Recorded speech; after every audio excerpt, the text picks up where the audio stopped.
Good afternoon, everyone. We are finally here. I can only imagine that for you it feels like even longer to wait to both finish your degree and to be here today given all the changes in the world. I am Jo Thomas. I'm the CEO at the Australian Institute of Business, and it is my absolute honour and delight to welcome you here to our 2020 graduation. 2022, it should have been in 2020, our 2022 graduation. I would like to ask everyone to please be upstanding as we welcome our academic team in the academic procession.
Please be seated.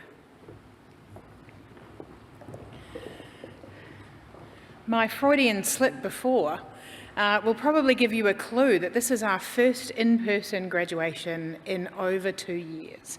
And it is such an extraordinary event for us to finally come together and celebrate your achievements.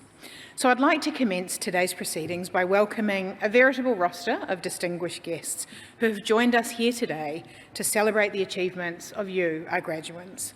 Firstly, we have Uncle Miki Gomatpi Moracha, who will be performing our Welcome to Country. We have our keynote speaker, Tammy Barton, members of our Board of Directors and our academic board, and of course you, our soon-to-be graduands, and the people who have loved and supported you throughout the journey. As I mentioned, today is our first in-person graduation, and it's still not quite back to normal. I'm seeing a lot of fluorescent masks out there. Please do make sure that you wear your masks at all times throughout the ceremony. If you happen to hear a fire alarm, don't panic. Just follow the directions of the Adelaide Convention Centre staff, who will lead us to a safe place. It's a nice day outside. Graduation Day is one of great celebration for you, our graduands, for the friends and the family who are here to support you, but also for all of us who work at the Australian Institute of Business. It is the day when we get to experience the great privilege of seeing the work that we do every day come to fruition to transform lives through education and to build careers. It is a day when we come together with you to recognise the end of a long and sometimes arduous journey and celebrate all of you who took not just the first step in building a better career and life for you, but saw it all the way through to the end. And that is something that very few people do. We know that there were missed soccer games, there were late nights, there were kids' birthday parties where you were just trying to get that assignment done at the last minute. There were countless other sacrifices along the way, and not just by you, but by your partners, your friends, your family, your employers. Study can often feel like a solo endeavour, but we know that what you have achieved is impossible to achieve without that support. And so to all the people at the back here, on behalf of the graduands, we also thank you.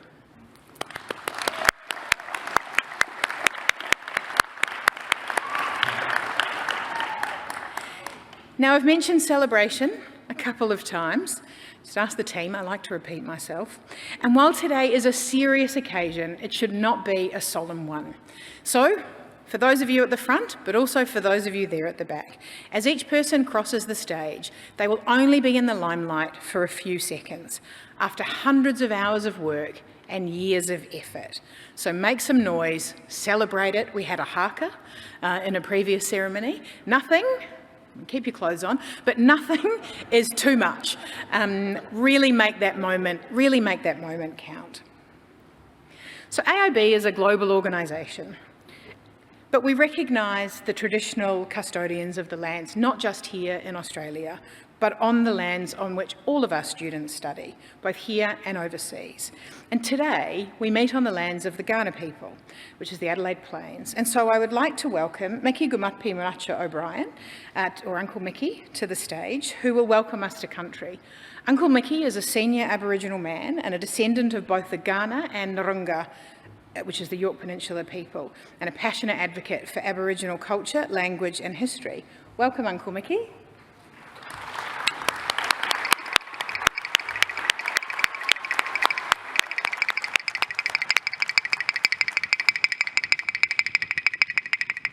Twila Maniputnik, Twila Wakarapatnik. Nai Gana Biako, Maklankla, Marawachanga Gana Mina. Minyana Mani Purji, Nai Nari Kamatpi Marita, Nai Wangadi Mani the Bunni Gani Yatana, Irdi Yata, Tenendanga Karawira Para, Tikindi Poti, we Nadaku. Cool. So, welcome to the lands of the Kaurna people. As a descendant of the Kaurna people, it is my pleasure not only to welcome you and to say hello, but to give you that understanding of when you come to a place, what that really means. It doesn't just mean, are you well? It doesn't just mean that we have the opportunity to share in knowledge and wisdom. It is really about being a connection and saying that this becomes your home and that we will look after you whilst you're here. And that's why we call upon the ancestors of our spirit people to bring you good blessings, to send away those sad things that sometimes follow us, and to say that our face tells us where to be and where our heart is also enables us where to go. And you have been on wonderful journeys of not only learning, but also becoming graduates. And it's wonderful to be a part of your celebration today on the journey that you have taken. But to get there takes many obstacles. And like our people who have been on this land for tens of thousands of years, we were oral visual people. And as such, our learnings was being connected to the land, to listen to the elders, to listen to the environment itself. And to help understand that demonstration, I'm going to call upon Joe, who's going to come over, and we're going to do a visual demonstration of our aspects of having inquiring and listening ears and great observation eyes, but more importantly, wonderful doing hands. And so, Joe, if you just come over, I've given you a piece of string as I prepared earlier for you, and I've got one here myself. Now, I'm going to give Jo some instructions. Her job is to listen to me, to watch what I do, therefore mimic and therefore achieve what I can achieve, and therefore learn something. Now, history tells me, Jo, you won't get it, and the people will laugh, but they're laughing with you. But you never know. You may have great listening and observation eyes. So we're going to do 3 little exercises to demonstrate that. So first off, we're going to place a string over our heads. We're going to cross the string in our mouth twice, lift it over our heads, clap our hands. The string will pass through. Believe it does work. So I'll give you the first time the instructions because we will be placing the string in the mouth. So cross the string in our mouth once, twice, over our heads. How are you going? Good. You've got to hold the string. Clap our hands. And then pull the string apart. Now, don't worry, you get a couple of goes at this if I don't get myself tangled with the thing. So, the next one, we put the string on our thumbs just like this. Okay, we put it over the back of the head. This one's a little bit harder. I have seen heads fall off on this one. Now, we're going to get our right pinky, come over to the left, pull the string back to the right. Get our left pinky, come over to the right, and pull the string back to the left. Now, I'll go first on this one because we've got to rapidly pull our hands apart and hopefully the string will pass through the neck. So we go like this, take a deep breath, and it goes through. Your turn. Oh, no. No. Don't applaud that. Now, not that I'm competitive, but so far 2-0. All right, now, this one I reckon you'll get. Hold the fingers apart just like this and hold the string. Move the knot out of the way. Yep, that's it. Bring our fingers together just like this, and then we're going to make a little loop of string inside a big loop of string. Beautiful. Put some more DNA on it and put it in our mouth. I licked the string, it's all right. Get our right pointing finger, come under the big string of loop, into the little loop of string. How you going, Joe? Short-sighted. Oh. Now, we get the string on the left, wrap it around the finger once, twice. Put our finger on our muddler, being our nose. Don't take your finger off the nose, and therefore we can pull the string right through. Yeah, you're having trouble, aren't you? Don't worry, I've got a trick finger. That's all right. Now, look, if you were to succeed in those first two, then we would take you to the magical advanced level where we can wrap the string around our fingers just like this, and then you can pull that string, just rapidly pull the string that down real hard, just like that. Isn't that magic? No applause, though. No. Put your finger up in the air like you don't care. No, you can take the string off. There we go. We can do this wonderful thing. We can do magic like this. Oh, don't move. That one deserves an applause. So, Joe, what did we learn? Nothing for you. You would die in the old ways. But no, it's okay. So why did I do this?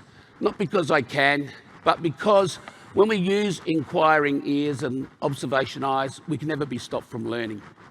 We can watch somebody and learn something. We can listen to somebody and learn something. And that's what life's about. You've been given the tools and the skills by your journey of learning, and so therefore don't stop learning, because that's important. And when we don't stop learning, then we can always share that knowledge and wisdom with people. And that's really important. And so finally, Joe, I wanted you to take a leaf from this bushel here of leaves, and I'm going to take one just like this, and oops, dropped it. I'll get another one, and I'll swap with you, you swap with me.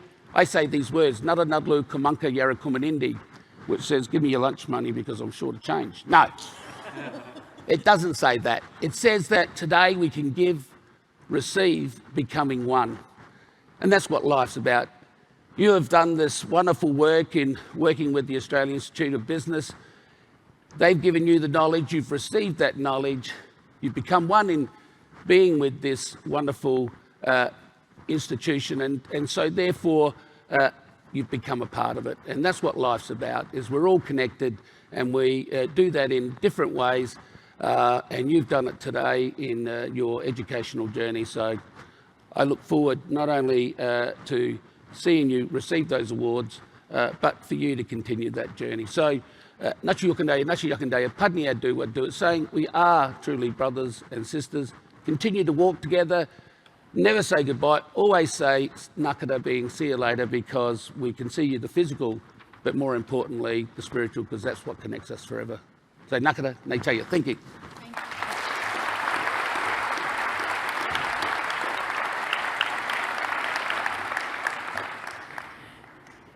Lucky I'm not the one who is walking across the stage to be congratulated on learning something today. Thank you, Mickey. That was absolutely fantastic. It gives me great pleasure now to welcome our next keynote speaker. So every year at graduation, we invite a successful business person to address our graduates, to share their story of growth, and because it is all about lifelong learning, to impart some further lessons for you to take into the next step of your career now that you have finished studying. studying. And so today we are honoured to have Tammy Barton, also previously known as Tammy May, the founder and CEO of My Budget. Tammy has won many awards, including twice being awarded the Telstra Businesswoman of the Year Entrepreneur in South Australia in both 2007 and then a decade later did it again in 2017. She's recognised as one of Australia's most influential businesswomen. We're really looking forward to having her speak today. Please welcome Tammy.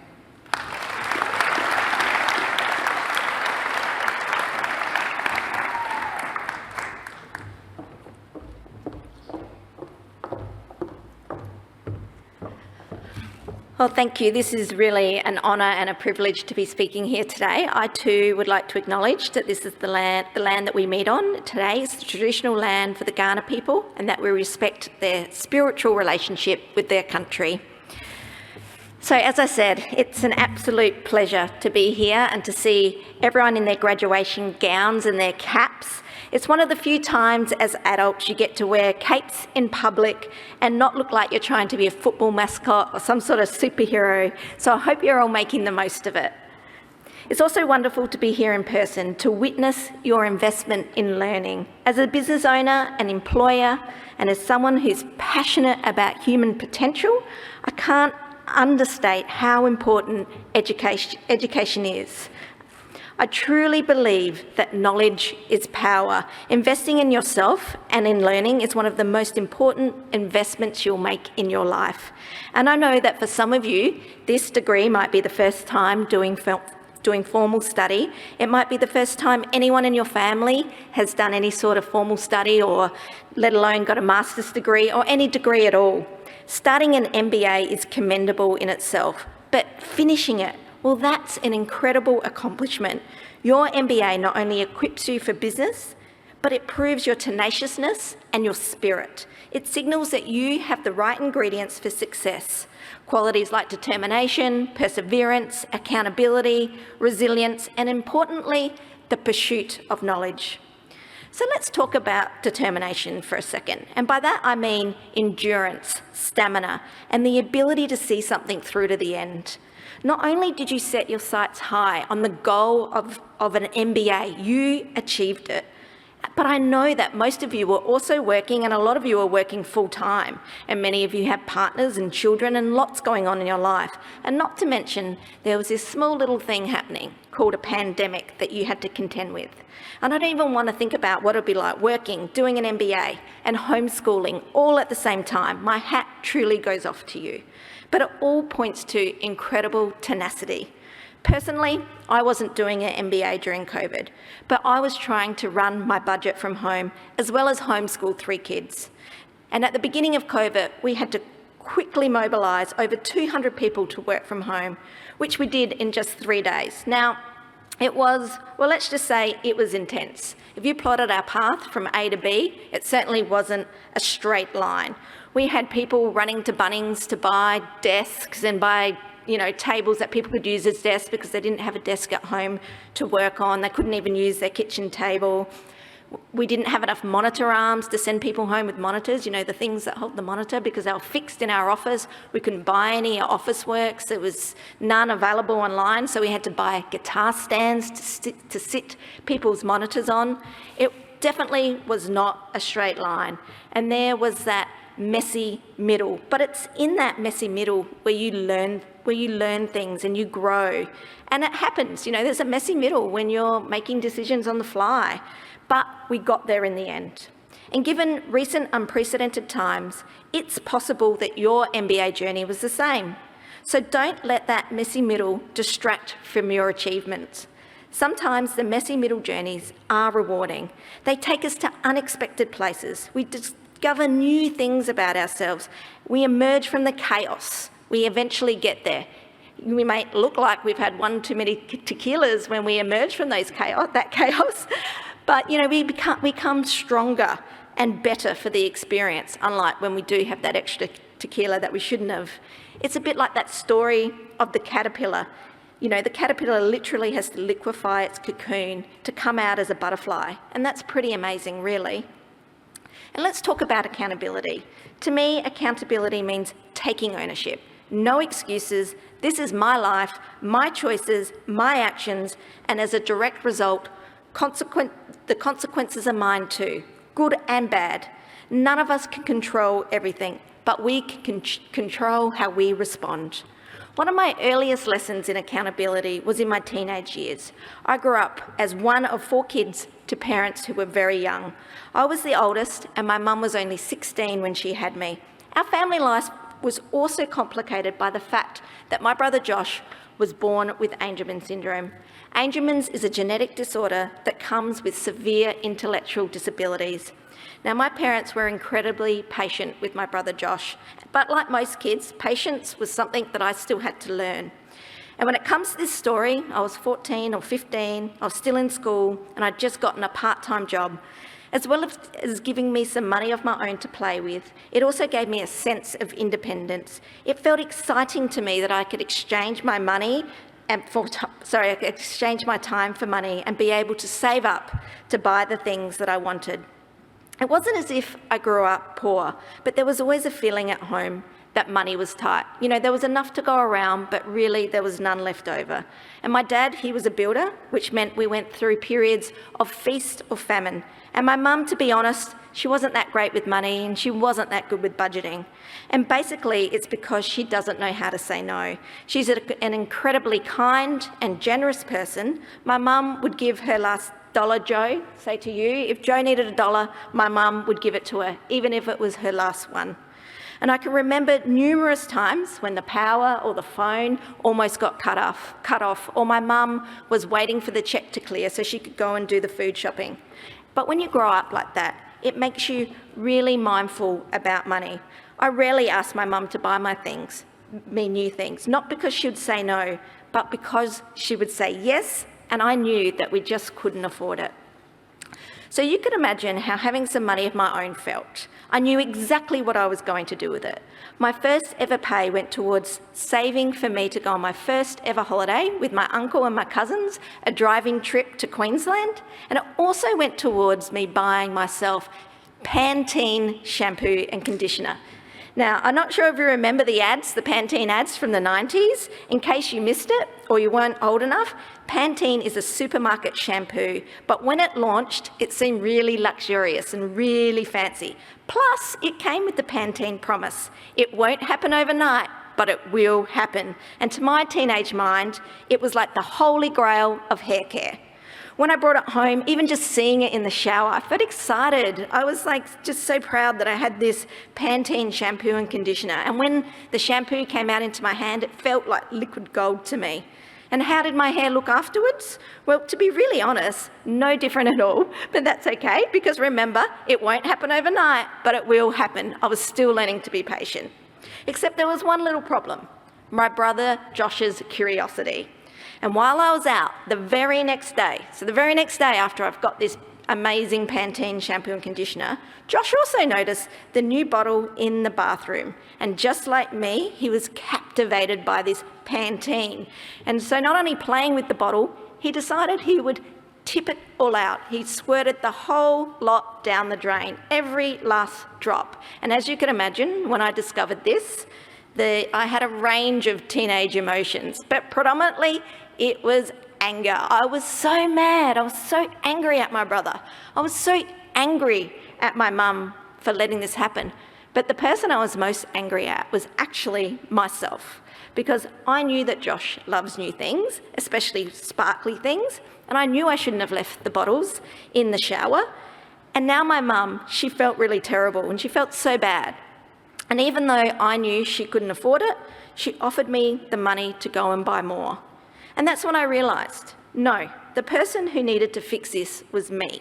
Accepting the money from my mum would be wrong on so many levels. This is my responsibility, the good and the bad. And in my own angsty, very teenage way, I realised that to really enjoy the rewards, I would have to do the work. It's not about what you get out, but it's about what you put in and the sacrifices that you're willing to make and the work that you're willing to do and the price that you're willing to pay. And for the same reason, that's why sitting here at this graduation ceremony today feels so good for you, because you did the work. Nobody climbed the mountain for you. So this is your victory. It was your climb which makes it your victory.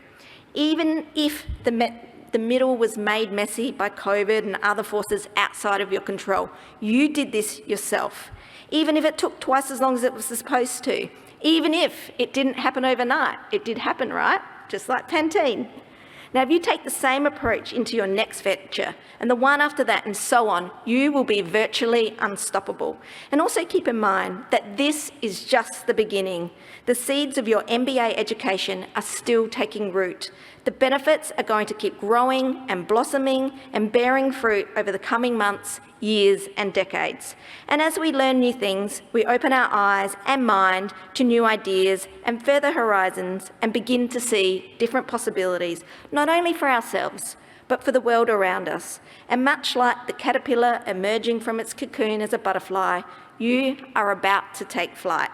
If you haven't already, I encourage you to start thinking about where and how you want to have an impact. Would it be at work, at home, in your community, or even globally? Don't underestimate the fact that you can make a genuine, important difference in the world. And if you think you're too old, keep in mind, Colonel Sanders, he started KFC when he was 65. Nelson Mandela was 75 before he became President of South Africa. Or if you feel like you're too young, reflect on the fact that Melanie Perkins, one of Australia's youngest billionaires, dropped out of uni at 19 to start Canva. And I say this as someone who knows what it's like to question my destiny. In my case, I was too young, too inexperienced, too female, too blonde. I mean, the financial service industry, especially back then, was very male and it had a much older demographic. So when I started my budget, I was an outsider. I was a 22-year-old woman. I had never been to uni, but I saw a way to help people, to connect the dots in a way that nobody else had. And I think being different helped me to think differently. And to give you a brief history, I was working at a legal firm here in Adelaide. They also had a debt collection service, which is where I was working. Debt collection is the type of job where you invest a lot of time for not a lot of results, which is why it didn't take too long for me to realise I was part of the problem, not the solution. And I was frustrated. I was frustrated because there was nowhere where I could send people to get proper help. And I found myself trying to create budgets for people while I was on the phone with them, or trying to coach them about credit laws or how to apply for financial hardship. And when you do that day in, day out, you start to see that financial stress isn't a result of people being lazy or silly with their money. It's often the opposite. Most people are incredibly busy and hardworking. They get blindsided by some sort of sudden change in their life, like a job loss or divorce or sickness, or the cumulative effect of overspending suddenly comes crashing down on them. It's easy to think, well, why didn't these people just go and talk to their banks or their credit card company? Because it doesn't work like that. Traditional retail banking is transactional. The bank sends you a statement at the end of the month and it shows you what happened in the past. Now, even if you were to log in and check your account every day, it's still a historical picture. It's like eating all the donuts and then getting on the scale. You don't see the effects until it's too late. So I wanted to help people by creating a future-focused system, one that would help plan a path out of debt, a system where you can see what's possible because of the projection of the future and not a reflection of the past. And if you want to get ahead, you need to look ahead. You don't need a historical summary of your past mistakes. You need a map that shows you a path to your destination. When someone makes that transition from focusing on the problems of the past to the possibilities of the future, the transformation can be outstanding. They start to achieve goals faster than they thought ever was possible. And I'm sharing this with you not because I want you to rush home and make a budget, but because the message is to look ahead. Look forward, eyes forward, focus on the future, because that's where all your power and your potential lies, not behind you. By all means, learn from the past, but don't dwell there. Don't beat yourself up over the coulda, shoulda, woulda. Set your sights on the future that you desire for yourself and for your family, or for your business, or for your workplace, or for the world, and go ahead and create that action plan. It doesn't matter if your plan is just one little step at a time. In fact, sometimes that's all you can do because you're going where no one else has gone before. There's no clear path to follow. It's that messy middle again. Sometimes you're forced to go off-road and it can be rough, and it can be dark, and it can be hard to navigate. You might look back and wonder, is it safer to stick to the roads you already know? Would it be easier to turn around, go back, pick the low-hanging fruit, choose smaller goals? That's what I want you to think about. And lastly, I want to talk about the pursuit of knowledge. In any realm of success, I think it's the most important quality of all. You're not learning, you're growing. And if you're not growing, you're actually shrinking in comparison to the world of knowledge around you. Personal growth is a metaphor, but as it turns out, it's a physical one too. Science is discovering that our brains are incredible, lifelong learning machines. It means that the brain that you started with before your MBA is physically different to the brain that you're graduating with. Today, you are graduating with a Masters of Business Administration degree. What does mastery mean in today's world?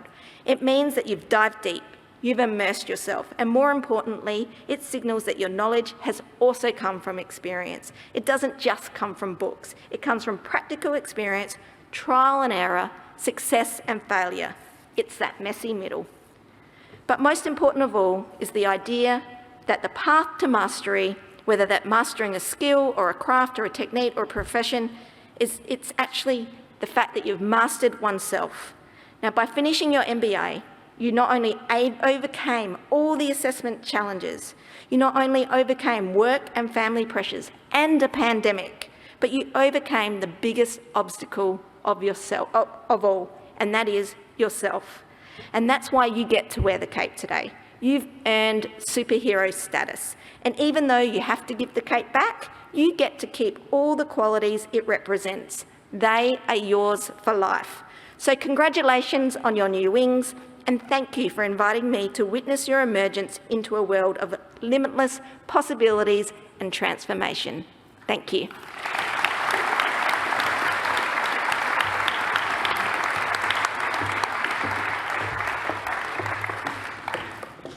Thank you so much, Tammy. I think the looking forward, as much as today is to mark what has happened, it's the beginning of the future. And someone once gave me an analogy that the rear vision mirror and the windscreen are the right proportions of looking forward versus checking that nothing's creeping up on you from behind. So as we now move into the next phase of our ceremony, I would like to welcome Emeritus Professor Hilary Winchester, who is the chairperson of our academic board, for the academic address and also to present our Teaching Excellence Awards. Welcome, Hilary.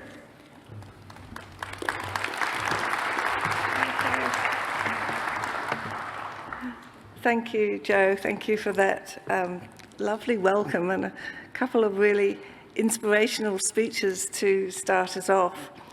And in a way, I'm going to continue that theme of looking to the future and paying it forward.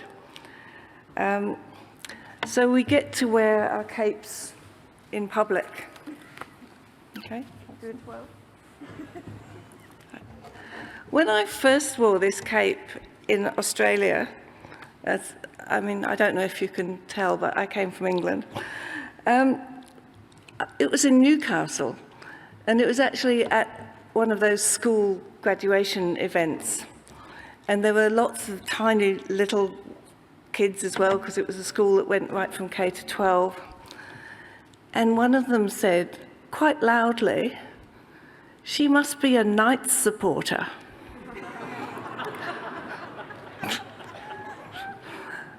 Which I hadn't thought of, but certainly, brings you down to earth with a bit of a bump. So that was really good. But today, can I just say what a pleasure it is and a privilege it is to be here with such a group, such a large group. Even behind your masks, you look as if you're quite happy, smiling, laughing.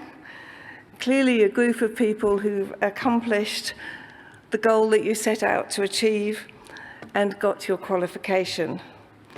Your success, and in that sense, an inspiration to us all.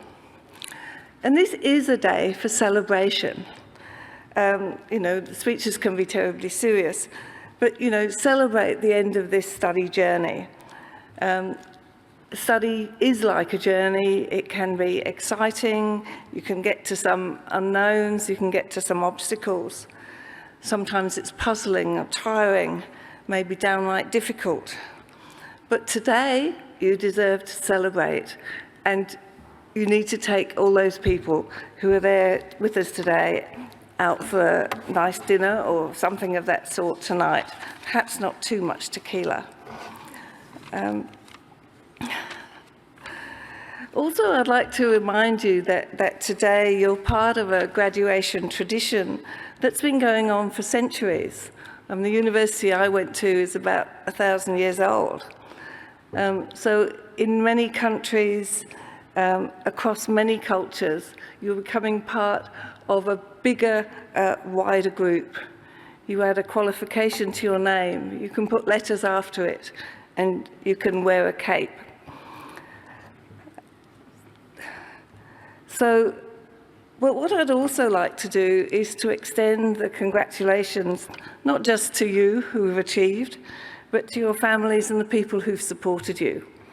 And as I saw the big queue snaking in, you know, there were children in strollers, and there were parents and siblings and friends and supporters. So we should also thank you, the patient, tolerant spouses, the people who have fed you coffee, the people who've put up with when you're grumpy and irritable. But there are also, I'd like to say, there are graduands here from not only from South Australia, but across Australia, also from other countries of the world. We've got graduands from Canada. And the first time I spoke at one of these graduations was 5 years ago, 2017. And we had a special celebration as the 10,000th AIB graduate walked across the stage. And now I understand there are about 18,000. And you'll see the names as they scroll on the screen later on of all those who couldn't be here. And you will need to sit here for a little while as that screens through, because there are a lot of them. So all those people who have gained their dream and achieved their goal. But as I was thinking about this, and thinking about the families and the supporters and the helpers that have seen you through, I know that most of you have juggled study with work, with babies, with COVID, with homeschooling. And you've achieved not only for yourselves, but for that generation to come. To a great extent, this is not just about you, but it's about them and their future. And it reminded me of my own family upbringing, and particularly of my father. So in the Midlands of England, and his mother, my grandmother, died before I was born. And she died of TB. And TB is a disease when your lungs get full of dampness and coal dust, and you live in inadequate housing. That part of England was known as the Black Country, and it wasn't because it had Indigenous people. It was because it was filthy with coal dust. So my dad left school at 14, and he obviously had determination and grit. And of course, before I knew him, he spent years and years at night school, because that's how you progressed your education then. And he became a chartered secretary. Not quite sure what a chartered secretary is, but he had a slide rule. Remember slide rules? And he had a ruler which was actually not flat, but it was cylindrical. But from there, he started teaching sort of secretarial type stuff at a college, a technical college, and then a college of technology. But my abiding memories of him are sitting we had a big square dining table pushed up against the wall, and that was big enough for my parents in the middle and 2 siblings on either side. So there were 6 of us. And then after dinner was cleared, he would sit there and he would work. And he did an external degree, which wasn't online, no such thing in those days. So he'd get packets of stuff through the paper, through the post. He would have those little cards that he'd write notes on and references on. And I used to file those for him sometimes. And as he sort of went up the ladder, I'd help him with his marking. And my mental arithmetic is actually still quite good because you added things up in your head. So he got his degree, got a first-class honours, which were less frequent then than they are now. And so he got a job at Wolverhampton Polytechnic. And then he went on and he did a PhD, again, on the kitchen table. And he had a pen which he dipped in the quink, in the bottle of quink, and wrote everything out by hand. And so that process of doing external degrees meant he got a job at Birmingham Polytechnic, which then became the University of Aston at Birmingham. So it built his career, but it also laid the foundations for us 4 siblings.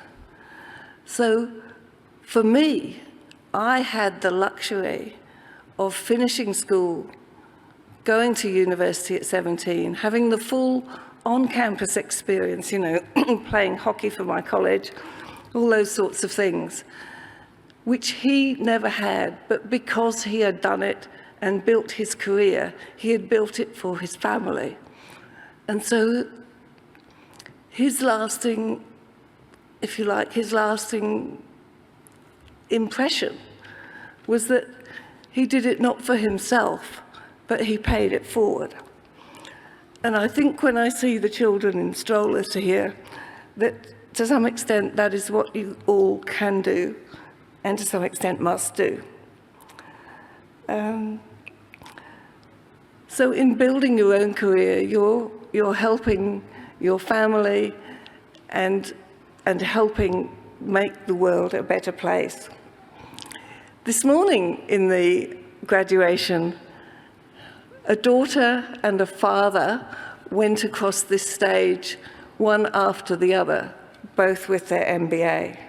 And that was really, really delightful to see, because they both encouraged each other along the way.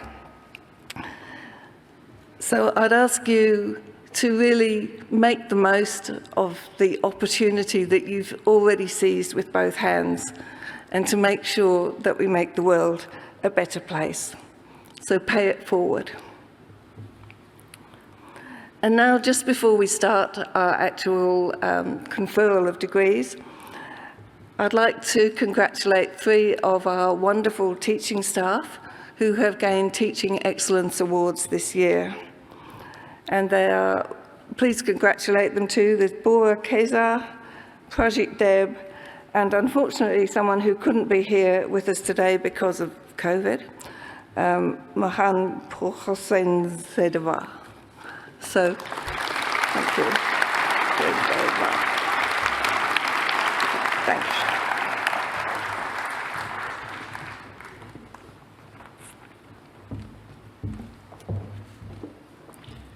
For the degree of the Graduate Certificate in Management, Linda Eastwood.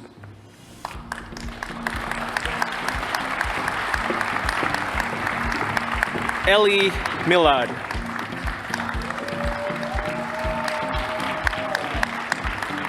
Ruth Nito.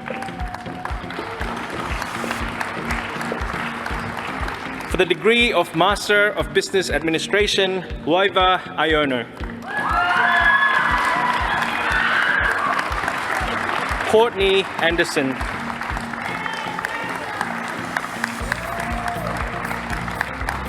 Lauren Ashmole.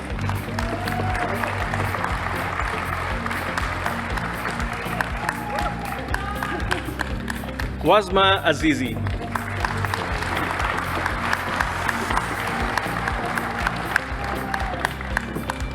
Michael Benikos.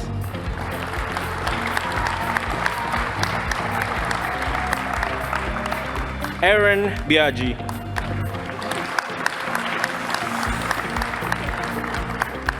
Ferdy Bong.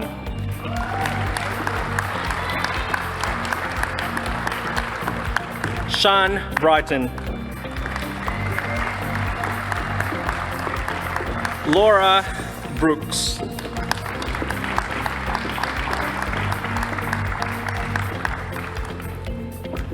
Benjamin Burke.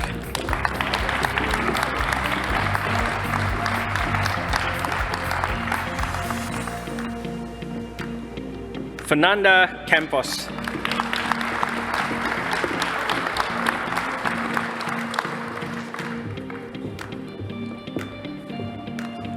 Amy Chalmers.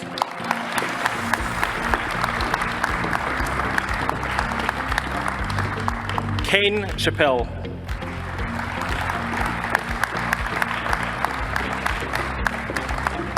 Manad Chavura.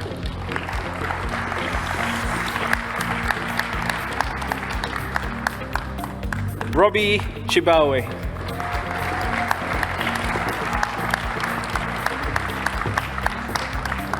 Ian Churchill.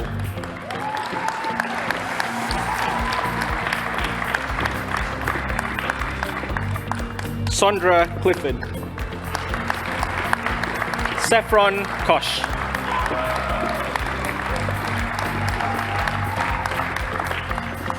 Mani Davey.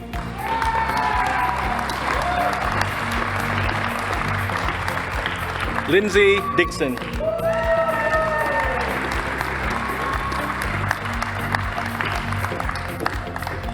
Jason Duerden.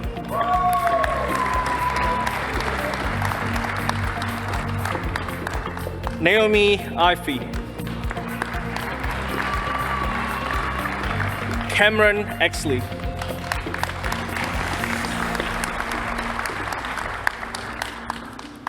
Mike Facepour.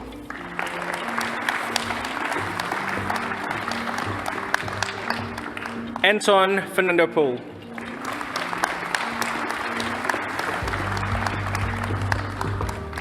Marilo Fields.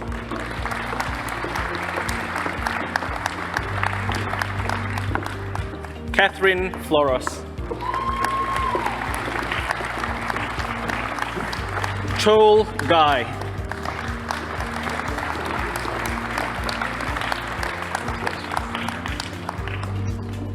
Michael Gleason.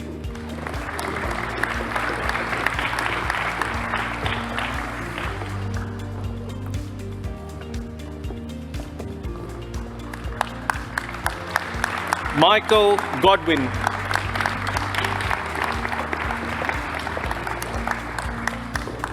Mark Green.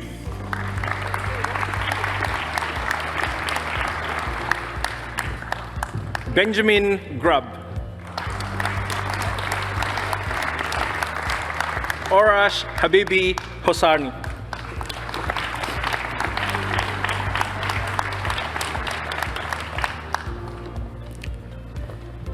Nadia Hamdami, who is also a recipient of the Dean's Merit Award.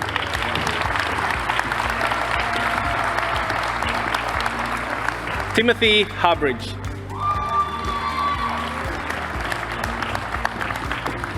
Lance Harding.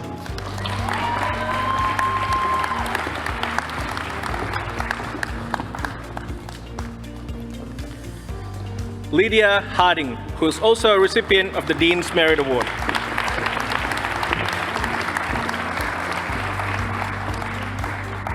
Philip Hardy, who is also a recipient of the Dean's Merit Award.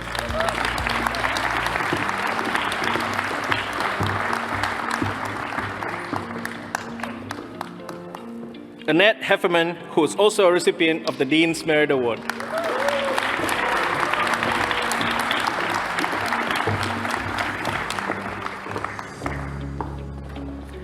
Florence Hanaway.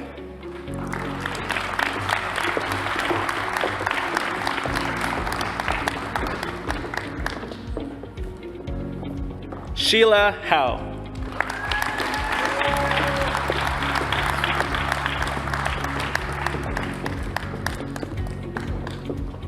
Ying Huang.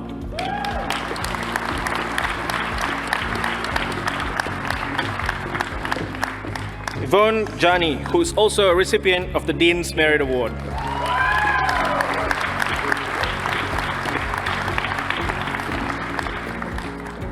Dale Jones.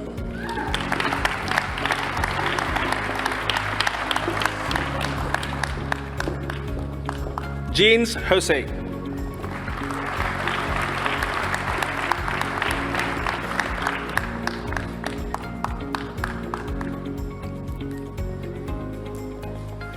Emnan Judah.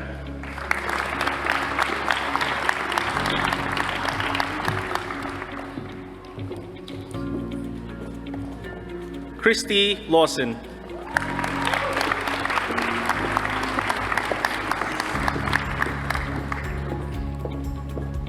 Christopher Lewis.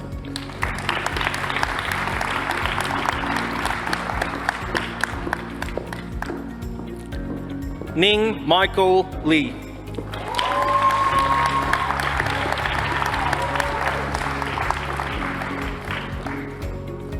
B. Lu.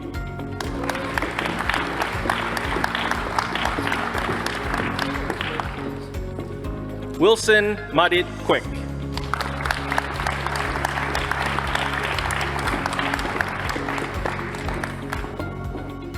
Somaye Malik.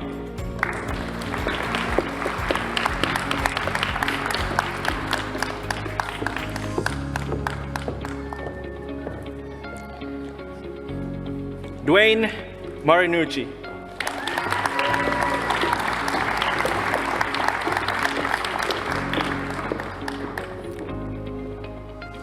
Jody McDonald.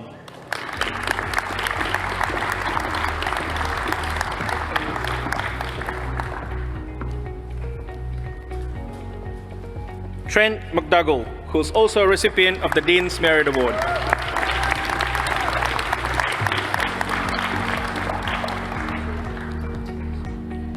Grant McVie.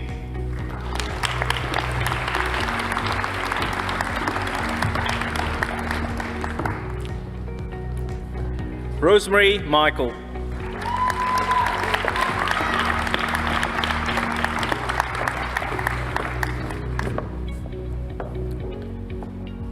Benon Maikat.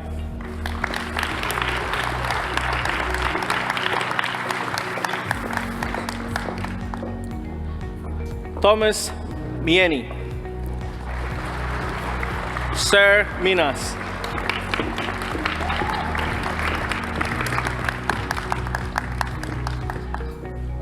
Matthew Mutu.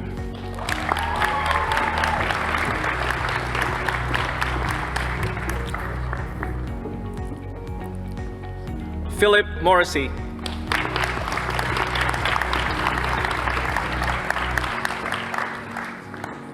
Daniel Mulryan.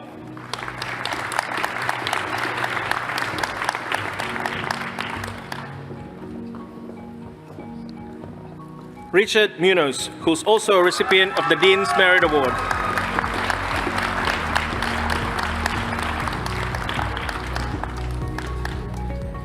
Leanne Murphy.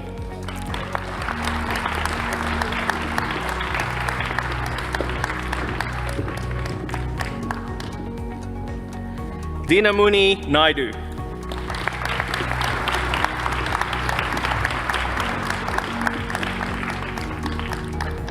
Sul Nui.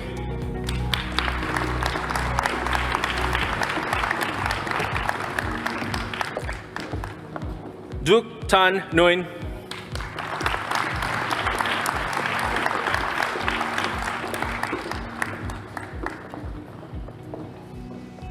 Joy Onyaledo.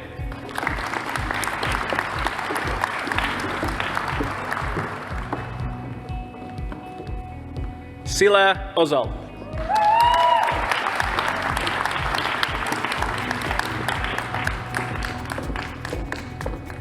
Ruth Palmer.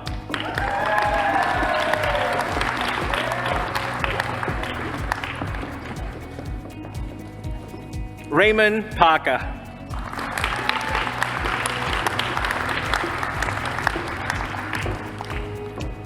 Richard Parker.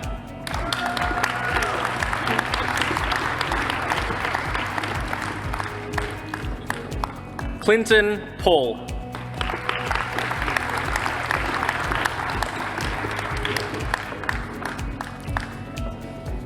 Nigel Pereira.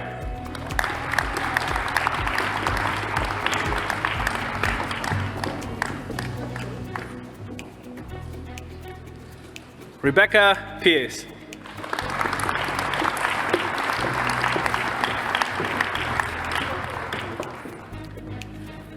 Gail Reynolds, who is also a recipient of the Dean's Merit Award.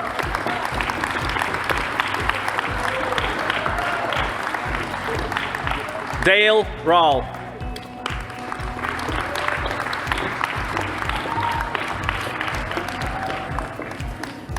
Alison Ross.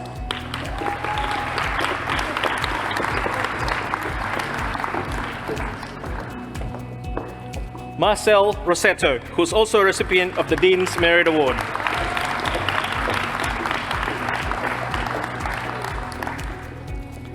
Letwin Rusvidzo.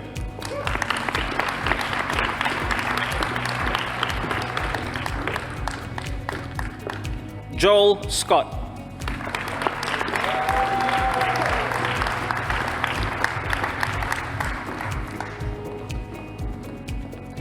Chloe Spillane.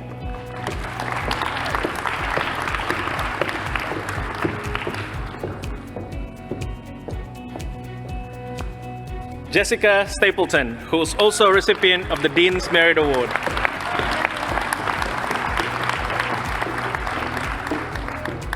Eleanor Stevens. Jody, oh, no, sorry.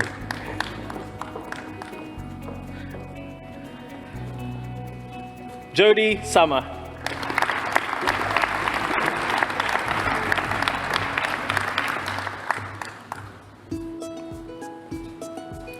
Yana Zico Schut.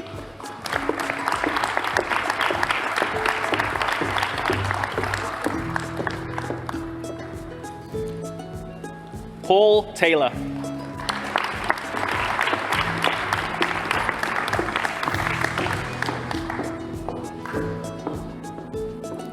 David Treasure.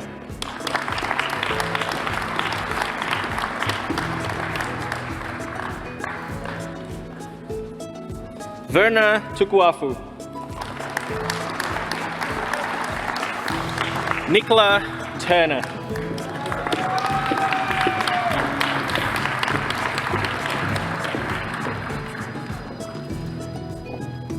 Nadun Wadu Tantri.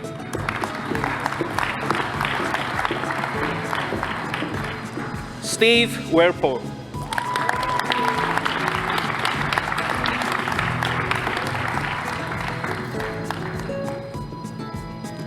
Ursula Walters.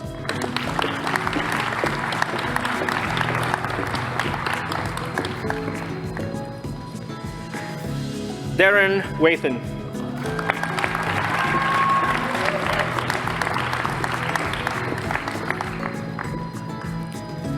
Daniel Watson.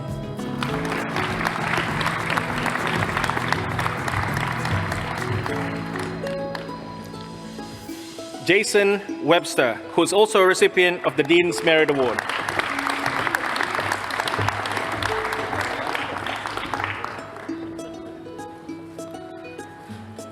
David Whiting, who is also a recipient of the Dean's Merit Award.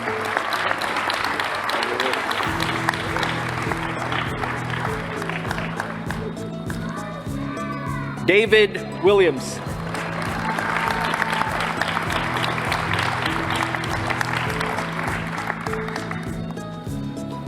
Warren Wood.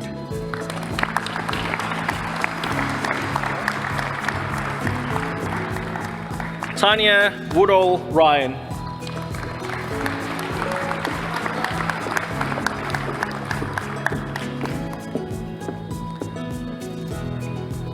Adam Yeomans.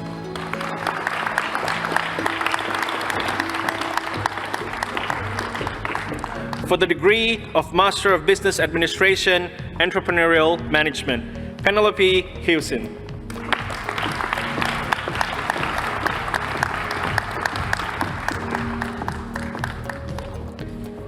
Matthew Leonard.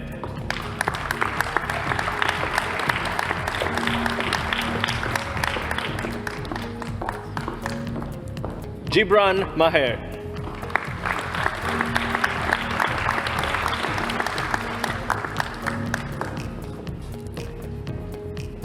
Marie Stella McKinney.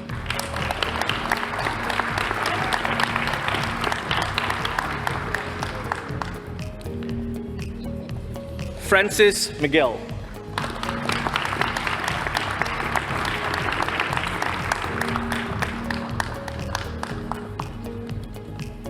Jamie Norris.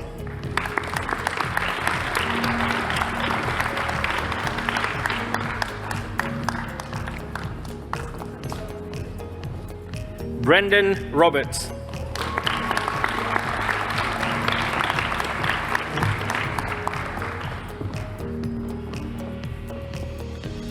Cheng Sing.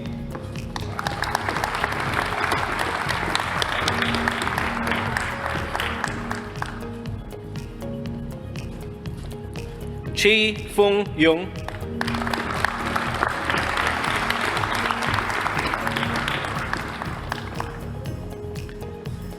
For the degree of Master of Business Administration, Finance, Brendan Coombs.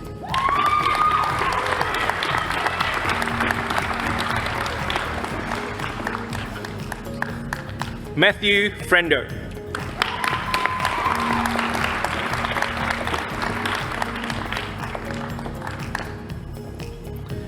Udawata Gunasekara.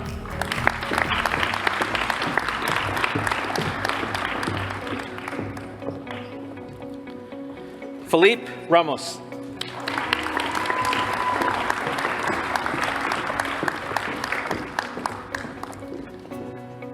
Braden Ronell.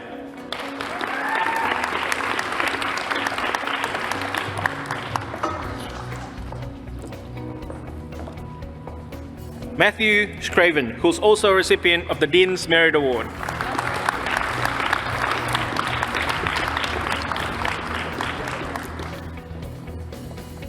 Nathan Selvaraja.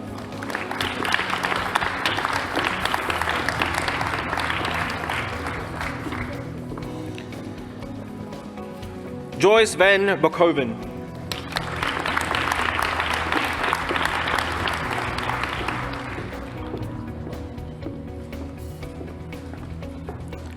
Robin Wu.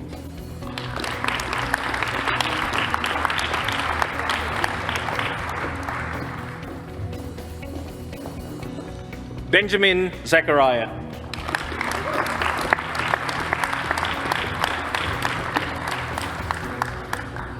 For the degree of Master of Business Administration, Human Resource Management, Rebecca Arnold, who is also a recipient of the Dean's Merit Award.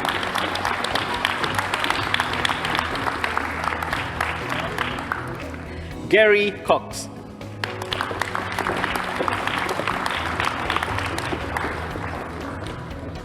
Charlene Coetzee.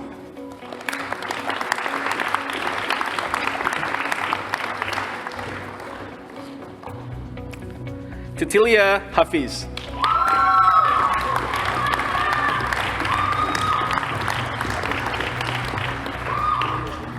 Jane Healy, who is also a recipient of the Dean's Merit Award.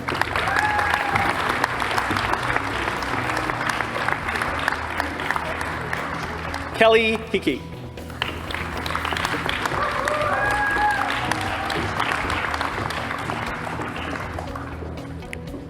Karen Howe.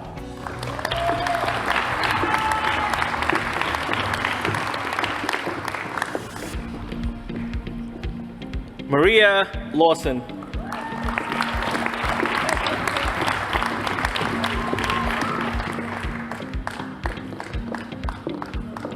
Dora Rocks.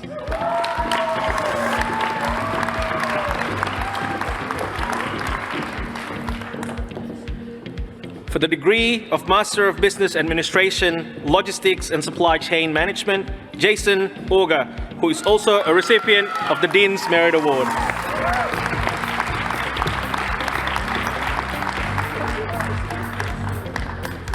Belinda Battaglia.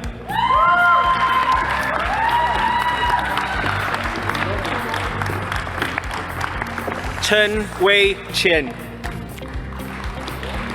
Brendan Flynn.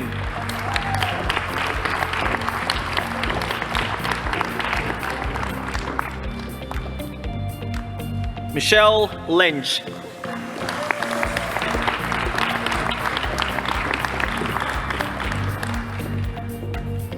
For the degree of Master of Business Administration, Marketing Management, Sebastian Buthilet, who is also a recipient of the Dean's Merit Award.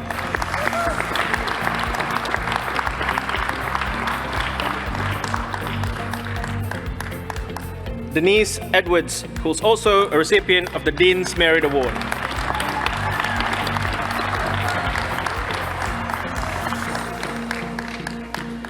Simone Elliott.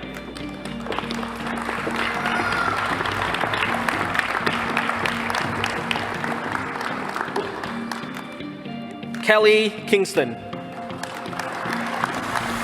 Liza Walsh.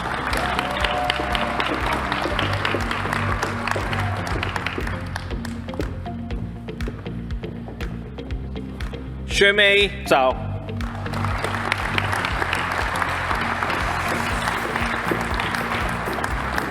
We would also like to acknowledge the following graduates who are not able to be with us today. Aaron May, Alexander Walther, Yanela Andrea Grama, Jacqueline Lewis, Jonathan Pope, Catherine Shaw, Crystal Abigail Knezel, Liesel Redemeyer, Mark Levisage, Mehdi Sasni Osgoy, Ruben Johnson, Sanket Soni, Ceslav Rader. That concludes the degree conferrals.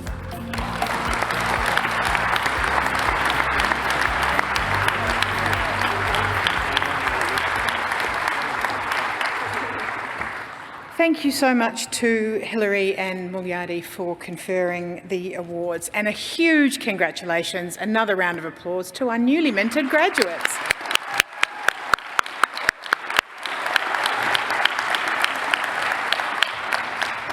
On behalf of everyone at AIB, we are so proud of you and so thrilled to welcome you to our global community, 18,000 of global alumni. We hope that you will stay in touch. And there were, however, nearly 1,000 people across our two ceremonies today who, for various reasons, were unable to attend. And so what you're about to see on the screen may look like the credits, but it is not the end. There are still more things coming. And so I know that there are people in Canada and also in other countries across the world who are having watch parties at the moment. I think it's about 3 o'clock in the morning in Canada, so kudos to those who are staying up for that.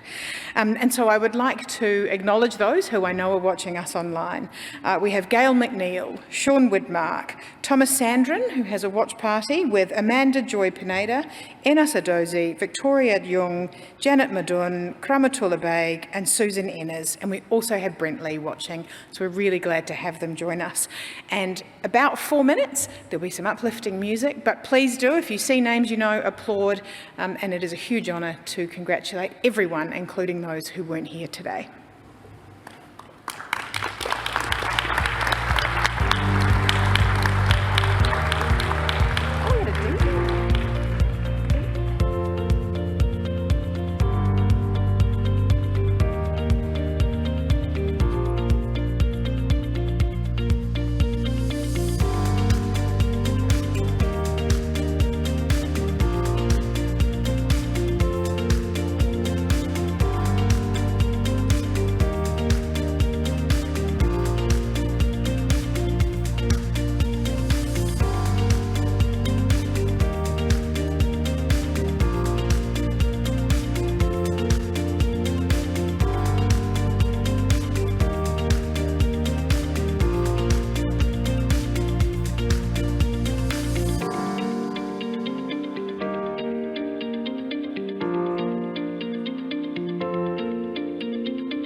It's such a privilege to see those names, and personally, particularly exciting for me is one of my oldest friends in the world who lives in New York these days. His name was up there, Mr. Kane Noble, so hopefully he's watching. There's got to be some advantages to having the microphone in front of me.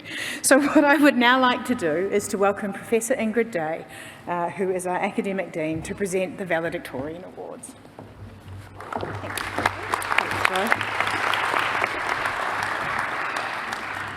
Thanks, Jo. It is my pleasure to announce the Valedictorians for 2021, not 19. The Valedictorian Award recognises students for outstanding academic performance by MBA students in each year of study. The award is made for both academic merit combined with exemplary ethical conduct. The Valedictorian Award is presented to the student or the students who have achieved the highest grade point average amongst the across the cohort. Where more than one student meets that criteria for valedictorian, those with the highest overall mark for the capstone subject project are presented with the Valedictorian Award. The winners of the Valedictorian Awards are Jessica Stapleton,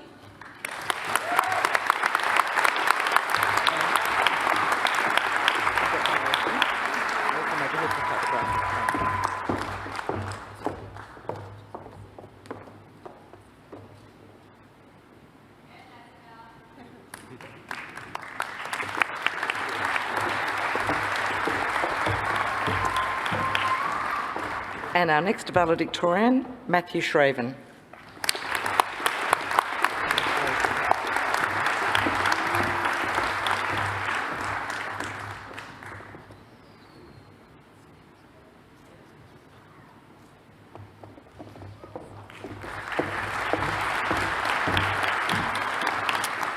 And now I would like to welcome David Whiting, a valedictorian who will be making the valedictorian speech.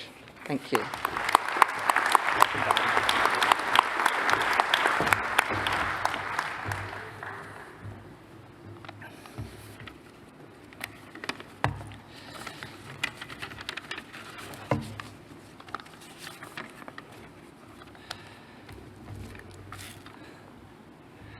To the Australian Institute of Business, I'd like to thank you for getting us all together here in person. It's been a long time. And for hosting what I can only imagine is the largest in-person graduation in AIB history. So a big round of applause to AIB.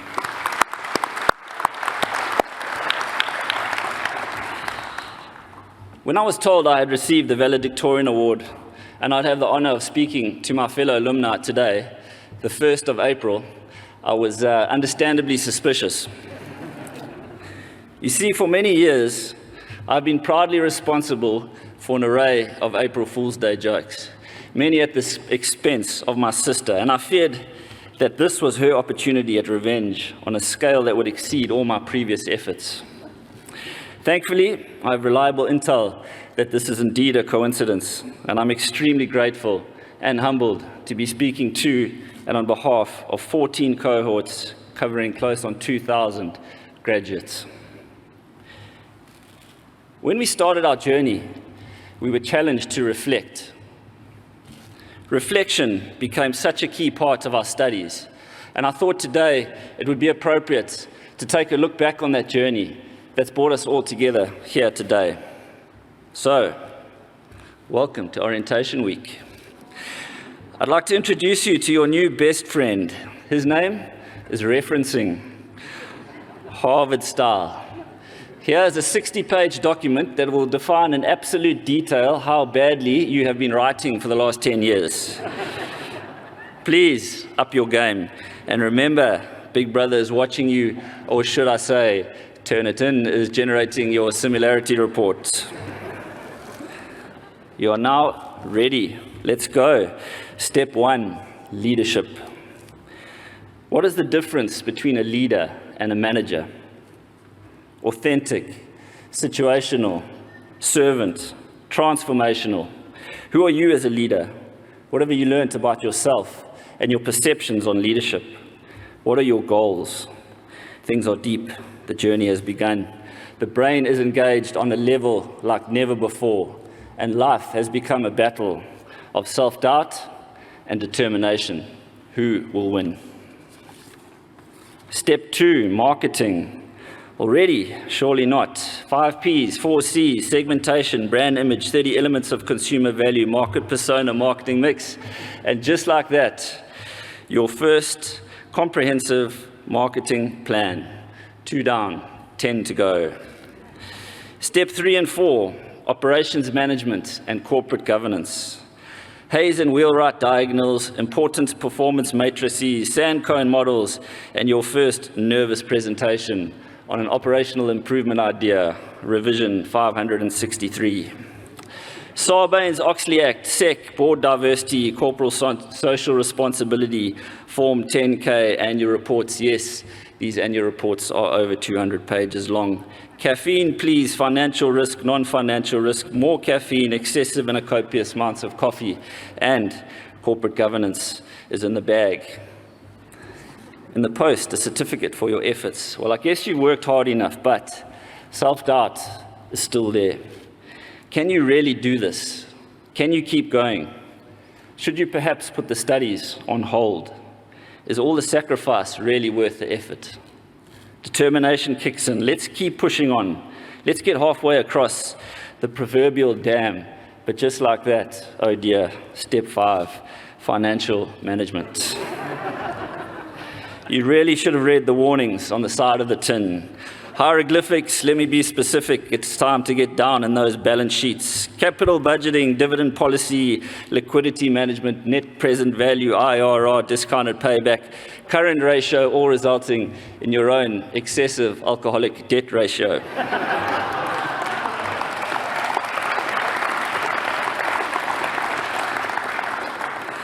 But you're able to navigate the financials and contribute like you've never dreamed possible. The mist is starting to lift, and what were once daunting business terms are now starting to make sense. Webinars, study groups, those, thank God for our librarian Barbara Coate moments, Google Scholar, EBSCO hosts, MarketLine, IBIS World, so much information, so little time. Step 6, 7, and 8, human resource, project, and strategic management. VRINs, RE models, PESTLs, context maps, SWOTs, Porter's interest grids, WBS, critical paths, and your brave first attempt at, boss, I've been thinking about our growth strategy. And we really need to apply a concentric related and internally developed strategic diversification that will satisfy Porter's 3 tests of shareholder value.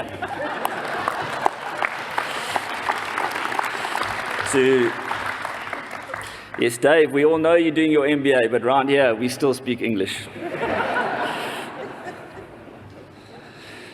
We can now recruit, resource, position, plan, and execute with confidence, all evidenced by another certificate. The end is in sight. The must-dos are done. The electives have us excited about our lives post-MBA.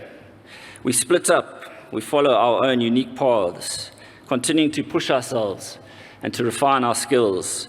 Budding entrepreneurs, bean counters, marketers, logistics, HR, or in my case, what is this 4th industrial revolution you speak of? Roll on artificial intelligence, digital business startup, and business consulting. The blinkers are off. The world is a different place, and it is now time for the final challenge. A case study project to bring it all together. One last push, one last boost of excitement, relief, and euphoria at that final submission. Endless, and I mean endless, refreshes on the results page. And finally, that green bar loads. You've done it. Book the tickets, rent the gown. A lifelong dream has been achieved. And to everyone, I say, well done.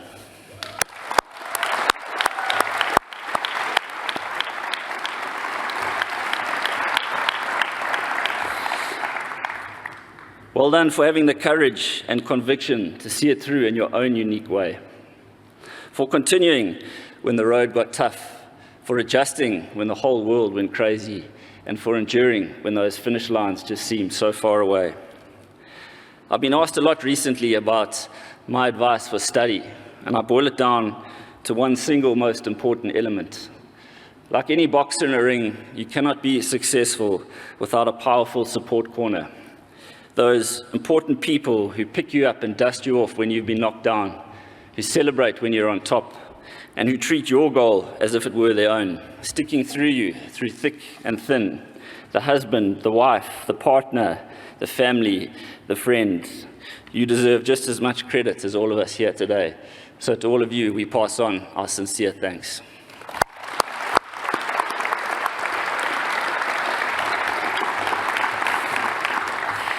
To my beautiful wife, Catherine, who homeschooled Luke and Ashley as we traveled through Africa, with Dad studying frantically when the electricity and the power allowed, I cannot thank you enough, and I'm looking forward to celebrating tonight.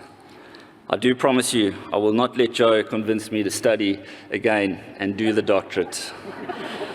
D is for doctorate, but it's also for divorce. Our journey was so unique, and it's just evident of the strange ways that we are able to operate in this VUCA world. Together, as a team, we can do anything. In closing, my challenge to you all today is to stay unfulfilled. As leaders of the future, you have all shown tenacity, competence, and an incredible ability to succeed in achieving your MBA. And we have more work to do. Our future is changing. 10,000 baby boomers retire every day, and millennials start to dominate the workforce. And this shift is seeing a huge change in focus. From my paycheck to my purpose.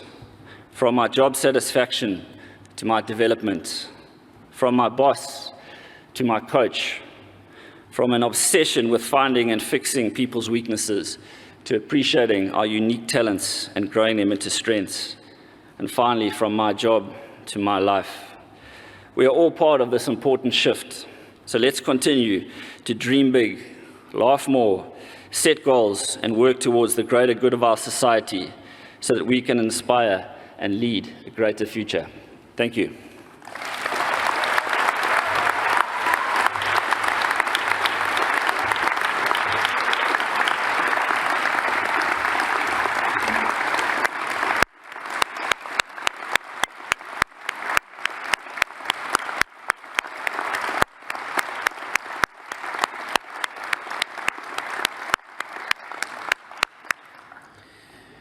Thank you so much, David. From the laughs, the nods that I could see, and the standing ovation at the end, I think you captured the journey perfectly for everybody here, and we're an incredibly worthy spokesperson for our graduating cohort today.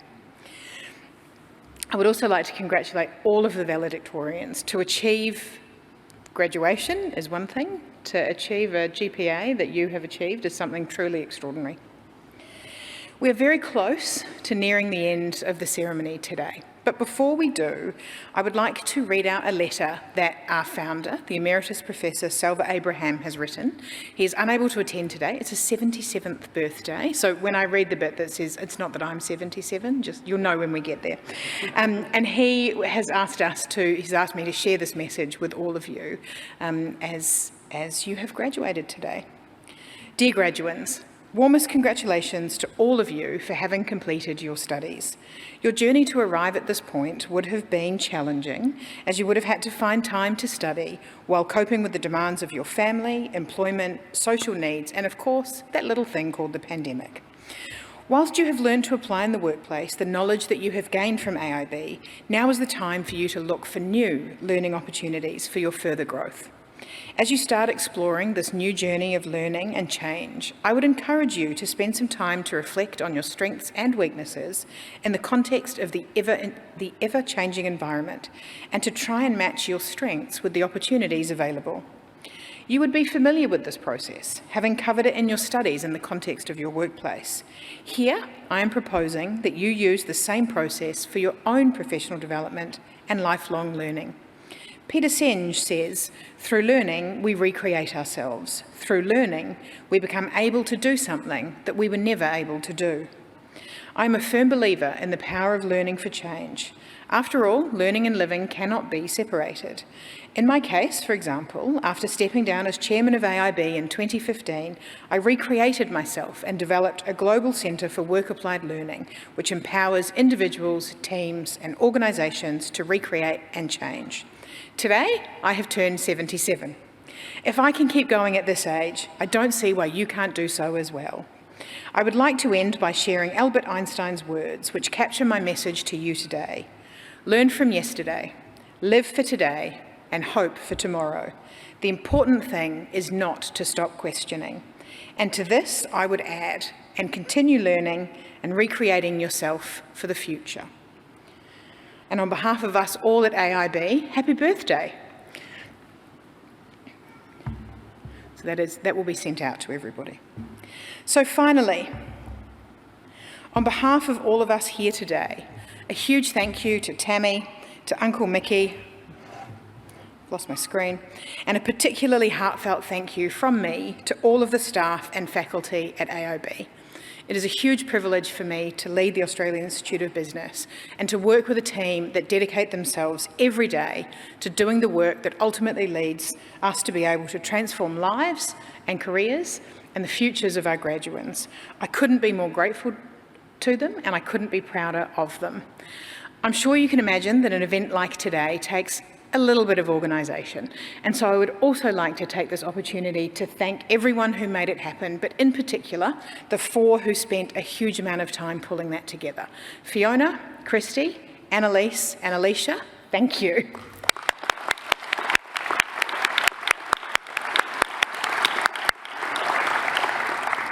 One tiny piece of housekeeping. If you are attending the cocktail party, that will commence at 5 o'clock in rooms A and B upstairs. You will need your ticket. If you're not coming, there's wonderful places around Adelaide where you should celebrate the incredible achievements that we are here to celebrate today.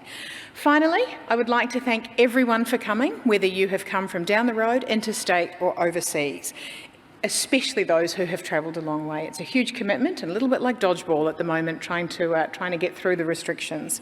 So I would like everyone now to please stand and join me in a final round of applause to celebrate our 2022 graduates.